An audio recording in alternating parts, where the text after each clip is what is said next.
હું doctor ઉત્પલાયો dietitian from ફિઝન. આજે થોડીક વાત વુમન્સ હેલ્થ ઉપર ને વુમન્સને અલગ અલગ સ્ટેજમાં અલગ અલગ ન્યુટ્રિશનની જરૂર છે. એક્ઝામ્પલ આપું, જેમ કે તરુણાવસ્થામાં એમને કેલ્શિયમની વધારે નીડ હોય છે.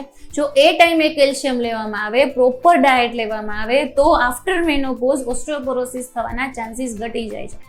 એટલે એ ટાઈમ એવો હોય છે કે જેમાં કેલ્શિયમની નીડ વધુ હોય છે. એટલે વુમન્સને અલગ અલગ સ્ટેજમાં, જેમ કે મેનોપોઝ સ્ટેજ છે, કિડ છે, તરુણાવસ્થામાં આવી ગયું છે, ફર્ટિલિટી એજમાં છે, આફ્ટર 50 કે જે મેનોપોઝ એજ ગણાતી હોય છે એમાં, અને એ સિવાય પણ ઓલ્ડ એજમાં દરેક ટાઈમ એવો હોય છે કે વુમન્સને અલગ અલગ ન્યુટ્રિશનની જરૂર હોય છે. અમુક ન્યુટ્રિશન અમુક ટાઈમે વધુ જરૂરી છે, અમુક ન્યુટ્રિશન અમુક ટાઈમે વધુ જરૂરી છે. એટલે આપણે આજે એક કોમન વાત કરીએ કે વધુ શું જરૂરી છે. કિડ હોય, બોય હોય કે ગર્લ હોય, એમને જનરલી સિમિલર ન્યુટ્રિશનની જરૂર હોય. એટલે રાઈટ ફૂડ છે ને એ તમારી દરેક સ્ટેજમાં આવવું જરૂરી છે. દરેક સ્ટેજ એવું છે કે તમારે right food, right diet, right exercise બધું જ પ્રોપર કરવામાં આવે ને તો એની ઇફેક્ટ પાછળના સ્ટેજ ઉપર પણ આવતી હોય છે. પણ હા, જેમ બોયમાંથી સિમિલરલી જરૂર હોય એમ તમે આગળ જાઓ ને ત્યારે વુમેનને અલગ નીડ હોય છે. એમને કેલ્શિયમની નીડ વધારે હોય છે, એમને આયર્નની નીડ વધારે હોય છે. તમારે તમારા હેલ્થ માટે, તમારા હાર્ટ માટે, તમને બીજા લાઇફસ્ટાઇલ ડિસીઝ ન આવે એમના માટે પણ તમારે તમારી કેર લેવી પડતી હોય છે. વુમેન કેર છે ને એવી વસ્તુ છે કે તમારા એક માટે નથી, તમારા ફેમિલી માટે પણ જરૂરી છે અને તમારા કિડ્સ માટે. તમે હેલ્ધી હશો તો તમારું કિડ હેલ્ધી હશે, તમારું ફેમિલી પણ હેપી હશે. તો એ વસ્તુ માટે પણ તમારે તમારી કેર લેવાની હોય છે. વેલ નરિશ વુમન હોય ને એ બધું જ કરી શકે. એ પોતાની ફેમિલીની કેર લઈ શકે પ્રોપર, અને કિડની પણ પ્રોપર કેર લઈ શકે. તો ફૂડ એના માટે શું કરવાનું છે? પ્લેન્ટી ઓફ ફ્રૂટ્સ અને વેજીટેબલ્સ લેવાના છે. એ એક કોમન થિંગ છે અને હું એવરી ટાઈમ કહેતી હોઉં છું કે ભાઈ વેજીટેબલ્સ લેવા જોઈએ, ફ્રૂટ્સ લેવા જોઈએ. જનરલી વુમનમાં આપણે અમુક નીડને એવોઇડ કરતા હોઈએ છીએ કે મારે તો ચાલશે, મારે ચાલે, ફેમિલી પહેલાં, કિડ્સ પહેલાં. ઓકે, એ બધું પહેલાં જ છે, પણ તમારે તમારી હેલ્થ જોવી પણ એટલી જ જરૂરી છે. કેલ્શિયમ, હેલ્ધી બોન માટે હેલ્ધી કેલ્શિયમ જરૂરી છે. કેલ્શિયમ લેવું જ જોઈએ. કેલ્શિયમ વગર ક્યારેય હેલ્ધી બોન ન હોઈ શકે. અને તમે જો નાની એજમાં કેલ્શિયમ નહીં લેવામાં આવે ને તો તમને મેનોપોઝ ટાઈમે ઓસ્ટિયોપોરોસિસના ચાન્સીસ વધી જશે. જનરલી કેલ્શિયમ દરેક ફોર્મમાં લેવું જોઈએ. ઘણી વખત ડેરી પ્રોડક્ટમાં પણ આપણે મળતું હોય છે ને આપણે એવોઇડ કરતા હોઈએ છીએ. એટલે કેલ્શિયમ પ્રોડક્ટ વુમેન્સે વધારવી જોઈએ. જો તમે તમારી ડાયટમાં ઇનફ કેલ્શિયમ નહીં લો તો પાછળથી એના ઇસ્યુઝ આવતા હોય છે. આયર્નનું કામ બ્લડમાં હિમોગ્લોબિન બનાવવાનું છે અને બ્લડમાં હિમોગ્લોબિન ઓક્સિજન કેરી કરતું હોય છે. એટલે આયર્ન એટલું જ જરૂરી છે. મેં ઘણી બધી વખત નોટ કર્યું છે કે વુમનને એનિમિયા કે આયર્ન ડેફિશિયન્સી વધુ હોય છે, કેમ કે એ બ્લડ છે ને ઇશ્યુઝ ઘણી વખત મેનોપોઝમાં પણ આવતા હોય છે, મેન્સ્ટ્રુઅલ સાયકલ દરમિયાન પણ આવતા હોય છે, ચાઇલ્ડ બર્થ કે બ્રેસ્ટ ફીડિંગમાં પણ આવતા હોય છે. તો એ ટાઈમ એવો હોય છે કે તમારે આયર્નની વધુ નીડ હોય છે. તો તમારે આયર્ન વધારે માત્રામાં લેવું જોઈએ. ફોલેટ, B9 લેવું જોઈએ.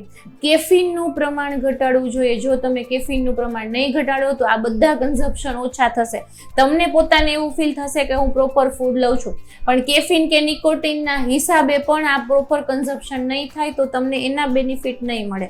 ફર્ટિલિટીમાં પણ ક્યાંક ને ક્યાંક એની ઇફેક્ટ આવતી હોય છે. એટલે તમારે આ બધી વસ્તુ લેવી જરૂરી છે. વાઇટામિન્સ લેવા જરૂરી છે. વાઇટામિન્સ વગર ફર્ટિલિટીમાં ઘણી વખત ઇશ્યુઝ આવતા હોય છે. વેઇટ ગેઇન થતું હોય છે અને એના ઇશ્યુઝ પણ આવતા હોય છે. તમને પીરિયડ્સ પેઇન છે તો એ રિલીવ કરવા માટે પણ ડાયટનો એક રોલ હોય છે. તમારે સોલ્ટ ઓછું કરવાનું છે. એ ટાઈમે બ્લોટિંગ ઇશ્યુઝ વધતા હોય છે તો એ પણ તમારા માટે જરૂરી છે કે સોલ્ટ અને સુગર તમે એવોઇડ કરો. એનાથી ઇન્ફ્લામેશન ઓછું થશે અને એની ઇફેક્ટ પણ આવશે. હોટ ફ્લશીઝ આવતા હોય છે ઘણી વખત, એના માટે પણ સુગરને લેસ કરવી જરૂરી છે. તો એ પણ તમને એમાં બેનિફિટ મળશે. ફ્લેક્સીડ, હા, અમુક ટાઈમે તમે ફ્લેક્સીડનો યુઝ વધારો. ફ્લેક્સીડની ઇફેક્ટ પણ તમારા બોડીમાં આવતી હોય છે. એનાથી જનરલી આપણે અળસી કહેતા હોઈએ ને, તો એને તમારા ડાયટમાં તમારે એડ કરવાની છે. એની ઇફેક્ટ એ આવે છે કે તમને હોટ ફ્લસીસ ઓછા થશે, તમને પીરિયડ્સના ઇસ્યુ પણ જે પેઇન થાય છે, બ્લોટિંગ થાય છે એ પણ ઓછા થશે. હોટ ફ્લસીસમાં પણ તમે રિફાઇન્ડ પ્રોડક્ટ ઓછી કરો, કેફીન ઓછું કરો, તમે સોલ્ટ ઓછું કરો ને શુગર ઓછું કરો તો એ પીરિયડ જે હશે હોટ ફ્લસીસનું એ ડિક્રીઝ થશે. હોટ ફ્લસીસ આવતા ઓછા થશે. તો એ બેનિફિશિયલ છે. સ્ટ્રેસ નથી લેવાનો, મેઇન વસ્તુ. લેડીઝને જનરલી ફેમિલી સ્ટ્રેસ હોય, વર્કનો સ્ટ્રેસ હોય, કિડનો સ્ટ્રેસ હોય, ઘરનો સ્ટ્રેસ હોય, પણ એ બધી વસ્તુ નથી લેવાની. એ ઘણી વખત એવું હોય છે કે આપણે ઓવર લેતા હોઈએ છીએ, એટલું હોતું નથી. મેડિકેશન કરો, યોગા કરો, તમને ગમતી પ્રવૃત્તિ કરો, પણ સ્ટ્રેસ નથી લેવાનો. Stay hydrated. હાઇડ્રેટેડ રહેવું જરૂરી છે. જો હાઇડ્રેશન પ્રોપર નહીં હોય તો હેલ્થ પ્રોપર નહીં હોય. મીલ સ્કીપ નથી કરવાના. તમારે વેઇટ લોસ કરવું છે, બીજા કોઈ રીઝનથી મીલ સ્કીપ કરીએ છીએ, ના, મીલ સ્કીપ કરવું જરૂરી નથી, વેઇટ લોસ નહીં થાય. એટલે મીલ સ્કીપ કરીને આપણે આપણા ન્યુટ્રિશન ઘટાડવાના નથી. મીલ સ્કીપ ક્યારેય કરવું ન જોઈએ. ઓલવેઝ તમારે તમારા મીલ લેવા જોઈએ. સ્લીપ ફંક્શન પણ ડિસ્ટર્બ ના હોવું જોઈએ. જો સ્લીપ ફંક્શન ડિસ્ટર્બ હશે તો તમે તમારી હેલ્થ ક્યારેય સારી નહીં કરી શકો. સો એ જરૂરી છે. શુગર ઇન્ટેક ઓછો કરો. મેં એક વિડીયોમાં કીધેલું છે કે શુગર અને સોલ્ટ ઇન્ટેક ઓછો કરવાથી શું બેનિફિટ મળે, તો એ એક વખત રિફર કરી લેવું જોઈએ. ઓલવેઝ શુગર છે ને આપણે ઇન્ફ્લામેશન બોડીમાં વધારે, એના હિસાબે પણ ઘણી વખત ઇશ્યુઝ આવતા હોય છે. એટલે તમારે તમારી લાઈફ હેલ્ધી રાખવી છે તો અમુક વાઇટામિન્સવાળા ખોરાક લેવામાં આવે, લાઈફસ્ટાઈલ હેલ્ધી કરવામાં આવે, fruit, veggies, whole grains, nut, seeds, આ બધુંને તમે તમારી ડાયટમાં એડ કરો. જો તમે હેલ્ધી હશો તો પાછળ તમારી ફેમિલી પણ હેલ્ધી હશે. તમે હેપી હશો તો પાછળ તમારી ફેમિલી પણ હેપી હશે. સો તમે તમારી જાતની કેર લેવાની હોય, પછી તમે તમારી ફેમિલીની કેર પ્રોપર લઈ શકશો. સો વુમેન્સ ઓલવેઝ પ્રાયોરિટીઝ તમારા ડાયટને આપો, તમે કિડ્સના ડાયટને આપો, એ જરૂરી છે. પણ તમારી હેલ્થ સારી નહીં હોય તો તમે ક્યારેય ફેમિલીને ખુશ નહીં રાખી શકો. હોર્મોન બેલેન્સ હશે, મેન્ટલ સ્ટ્રેસ નહીં હોય તો બધું જ કરી શકશો. કોઈ ક્વેરી છે, કોઈ ક્વેશ્ચન છે, leave them below. Thank you.